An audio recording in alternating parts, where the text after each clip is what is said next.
Hey, what's up, guys? I'm Dave Klein of DaveControlLive, and I'm here to talk about Walking Dead's episode Try. So, let's go ahead and get started.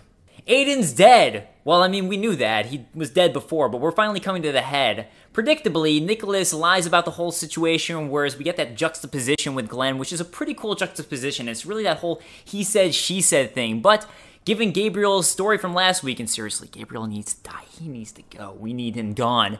Given that whole story from last week, Deanna's now questioning things. She doesn't know who to trust. She actually is asking the right questions with Nicholas, which is nice to see regardless of the whole situation. And regardless of what Gabriel said, she does still say, hey, why did you return with this group if you're saying they did all these horrible things that you're saying that they did? So at least we do get that with Deanna. Also, she does choose not to take the casserole. Stomping on it, she picks it up. She's like, I take a bite and spit it out.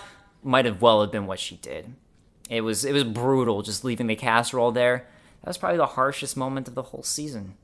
So she takes the note, burns it, clearly doesn't trust Rick's group anymore. Really important moment, though, regarding Nicholas, after Glenn goes, confronts him, total BA mode, and tells him, hey, I'm not trying to threaten you. I'm trying to save you.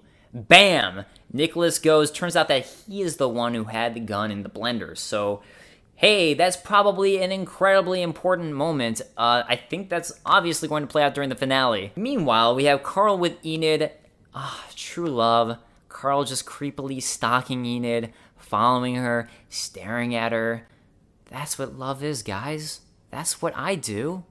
You can trust me. So Enid thinks Carl's a total creep, but regardless, they go running romantically together through a forest filled with walkers to the sounds of moans and the tree hollowed out like Lord of the Rings style as wraiths are following over and walkers moaning, and Carl makes a big move. I'm gonna make a touch with my finger, and big moves, Carl. Big moves. That's how you win the ladies over. So he's good with walkers, doesn't really know how to make a first move. That makes sense in this world. He hasn't really run into too many girls his age. He doesn't really know how to act when he meets a girl that he likes. So, good luck, Carl. I'm rooting for you. Meanwhile, Sasha's not handling the whole Noah death thing very well because she told him straight to his face, you're going to die. Maybe don't do that anymore, Sasha. Don't be an asshole, and maybe you won't have to feel guilty about it. So she goes running away, hunting down the walkers, shooting everyone left and right, because, I don't know, why didn't I think of that before? Clearly that's the thing to do. That's what you should all be doing, just hunting down walkers instead of defense mode. That's so smart, Sasha. Do it. So, Michonne and Rosita go to follow her. Michonne without the sword, so possibly a little bit of foreshadowing there. Could be. Still outside of Alexandria, you have Daryl and Aaron. Probably the coolest part of this episode is running into the wolves again with the W's on the foreheads and disembodied walkers associated with this. Clearly meaning that the wolves are the ones who chop up the walkers and put them into pieces, which we've seen where else but where Noah's hometown was, where they seem to have murdered everybody, presumably. I mean, we don't know exactly what happened in that town, but it seems to be the case. And now we have them leaving someone out, presumably alive, etching a W into their head, and then letting them be stuck to a tree to be eaten alive by walkers. This is a group I'm pretty excited to see interact with probably Alexandria next week. Probably. So, speaking of Alexandria, we come back where we have Rick versus Deanna. This whole idea of, do we murder people, do we do execution, or do we do exile? His style of execution, very much the style of where he's been outside, where you just need to make a quick decision. Her style of execution being, we need time to deliberate and make decisions because we're living somewhere safe. Very much based on where you live. But also, there are two sides to this, whereas Rick with execution is thinking of the governor, where, hey, someone got essentially exiled away and escaped, and now they come back and it comes to bite everyone in the ass. Meanwhile, there is the whole side of exile with Carol and the fact that Rick exiled Carol instead of executing her, and she came to save everybody from a giant village of cannibals. So there are two sides of the story. So point is, murder. Murder's always the option.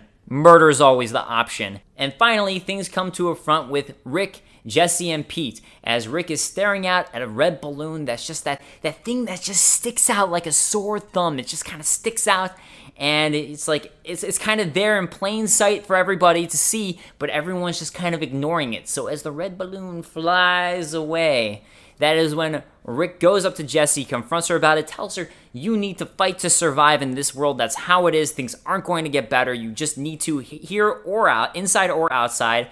And Jessie agrees to that, which brings out the wrath of Pete. They bash, clash heads with each other, beat the crap out of each other, when Rick shoves Carl away, starts with his gun, cocking it around with blood all over his face, screaming about fighting to survive and all that.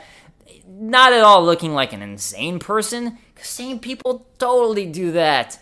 So it's not like, you know, anyone will get the wrong impression, and Michonne clonks him, which is good for the group, because if it wasn't Michonne, that'd be bad news for the group. And it looks like Rick is set to be exiled from the town. So, what's going to happen for the predictions?